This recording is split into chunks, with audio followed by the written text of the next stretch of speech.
Hello everyone, hope you're doing great. Welcome to chapter number 10 of Medieval India, The Struggle for Empire in North India, Part 1, 1400 to 1525. The growing weakness of the Delhi Sultanate and the attack of Timur on Delhi in 1398, followed by a flight of Tughlaq king from his capital, emboldened a number of provincial governors and autonomous principalities to declare their independence. Apart from Deccan states, Bengal in east and Sindh and Multan in the west were among the first to break away from Delhi. Soon the governors of Gujarat, Malwa and Jaunpur in East Uttar Pradesh also declared themselves independent. With the expulsion of Muslim governors from Ajmer, the various states of Rajputana asserted their independence. Gradually, a definite pattern of balance of power emerged between the states belonging to the various regions. In the west, Gujarat, Malwa and Mewar balanced and checked the growth of each other's power. Bengal was checked by the Gajapati rulers of Odisha as well as by Jaunpur. The rise of the power of the Lodhis in Delhi from about the middle of the 15th century resulted in a long drawn battle out tussle between them. The rulers of Jaunpur for the mastery of the Ganga Jamuna valley. The situation began to change with the absorption of Jaunpur by the Lodhis towards the end of the 15th century. Following this victory, the Lodhis began to expand their power in eastern Rajasthan and Malwa. Malwa started disintegrating at this time due to internal factors, thereby sharpening their rivalry between Gujarat, Mewar, and the Lodhis. It appeared the victor in this context would dominate the entire North India. Thus, the struggle for the domination of Malwa was the cockpit for the struggle for the mastery of North India. It was this heightened rivalry which perhaps prompted Rana Sanga to invite Babur in hope that the destruction of the power of the Lodhis would leave Mewar as the strongest power in the field. Eastern India, Bengal, Assam and Odisha. As we have seen above, Bengal had been frequently independent of the control of Delhi due to its distance, climate and the fact that its communication depended upon waterways with which the Turkish rulers were unfamiliar. Due to the preoccupation of Muhammad Tughlaq with rebellions in various quarters, Bengal again broke away from Delhi in 1338. 4 years later, one of the nobles, Ilyas Khan, captured Lakhnauti and Sonargaon and ascended the throne under the title Sultan Shamsuddin Ilyas Khan. He extended his dominions in the west from Tirhu to Champaran and Gorakhpur, and finally up to Banaras. This forced Firoz Tughlaq to undertake a campaign against him. Marching through Champaran and Gorakhpur, the territories newly acquired by Ilyas, Firoz Tughlaq occupied the Bengali capital Pandua and forced Ilyas to seek shelter in the strong fort of Igdala. After a siege of 2 months, Firoz tempted Ilyas out of the fort by feigning fight. The Bengali forces were defeated, but Ilyas once again retreated into Igdala. Finally, a treaty of friendship was concluded by which the river Kosi in Bihar was fixed as the boundary between the two kingdoms.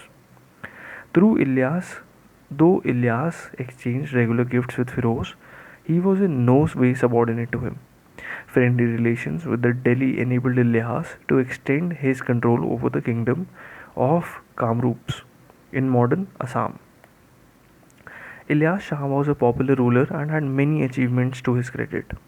When Firoz was at Pandua, he tried to win over the inhabitants of the city to his side by giving liberal grants of land to the nobles, the clergy and other deserving people.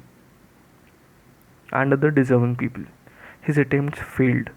The popularity of Ilyas might have been one of the reasons for the failure of Firoz against him.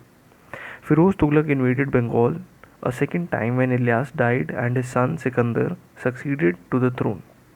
Sikandar followed the tactics of his father and retreated to Igdala. Firoz failed once again to capture it. and had to beat a retreat. After this, Bengal was left alone for about 200 years and was not invaded again till 1538 after the Mughals had established their power at Delhi. During this period, a number of dynasties flourished in Bengal. It was overrun by Sher Shah in 1538. The frequent changes of dynasties did not, however, disturb the even tenure of the lives of the common people. The most famous sultan in the dynasty of Ilyas Shah was Ghiyasuddin Azam Shah 1389 to 1409. He was known for his love of justice. It is said that he once accidentally killed the son of a widow who complained to the Qazi. The Sultan, when summoned to the court, humbly appeared and paid the fine imposed by the Qazi.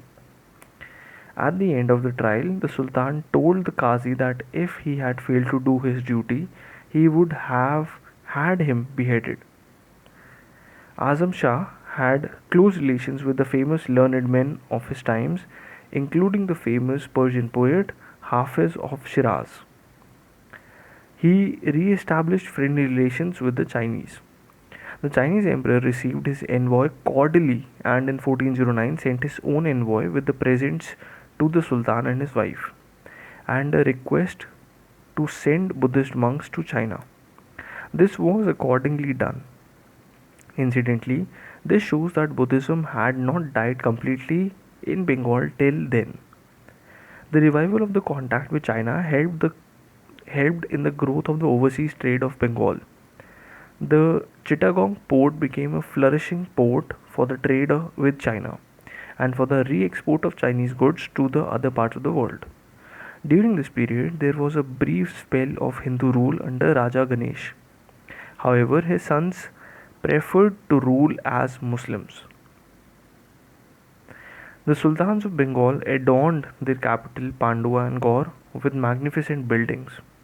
These had the style of their own, distinct from the style which had developed in Delhi. The materials used were both stone and brick. The Sultans also patronized the Bengali language. The celebrated poet Maladhar Basu, compiler of Sri Krishna Vijaya, was patronized by the Sultans and was granted the title of Gunar Raja Khan. His son was honored with the title of Satya Raja Khan, but the most significant period of the growth of Bengali language was the rule of Alauddin Hussain 1493 to 1519. Some of the famous Bengali writers of the time flourished under his rule. A brilliant period began under the enlightened rule of Alauddin Hussain. The Sultan restored law and order, adopted a liberal policy by offering high offices to Hindus. Thus, his Wazir was a talented Hindu. The chief physician, the chief of the bodyguard, the master of the mint were also Hindus. The two famous brothers who were celebrated as pious, Vishwanas, Rupa, and Sanatan, held high posts, one of them being the Sultan's private secretary. The Sultan is also said to have shown great respect for the famous Vaishnavite saint Chaitanya. Since the time of Mahmud bin Bakhtiar Khalji, Muslim rulers of Bengal had tried to bring the Brahmaputra valley in modern Assam under their control, but had to suffer a series of disastrous defeats in this region, which was little known to them. The independent sultans of Bengal tried to follow the footsteps of their predecessor. There was two warring kingdoms in North Bengal and Assam at that time. Kamata, called Kamrup by the writers of the time, was in the west, and Ahom kingdom was in the east. The Ahoms, the Mongoloid tribe from North Burma, had succeeded in establishing a powerful kingdom in the 13th century and had become Hinduized in the course of time. The name Assam is derived from them. Ilyas Shah invaded Kamta and it seems penetrated up to Guwahati. However, he could not hold the area, and the river Karatoya was accepted as the northeast boundary of Bengal.